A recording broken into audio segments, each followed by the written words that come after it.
Hello everyone and welcome back to another tutorial for the Beach Buggy Racing game. In this video, I'm going to show you how you can create your new account. So let's get started right away. First of all, open up the Beach Buggy Racing game on your device.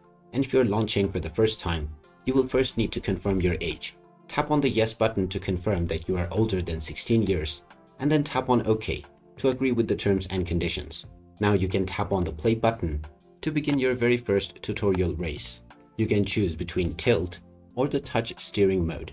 Tap on whichever option you wish, but you can also change this in the future if you wish. After completing your first tutorial round, you can now go back to the main menu and you will gain access to the sign in option.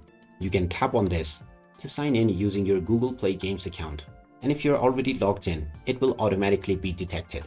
And now your progress will be linked with your Google Play Games account, and you can start enjoying the game right away. And there you have it. That is how easy it is to sign up and create a new account on the Beach Buggy Racing game. If you find this video helpful, don't forget to hit that like button and subscribe to our channel for more useful tips and tutorials. Thanks for watching, and I'll see you again in the next one.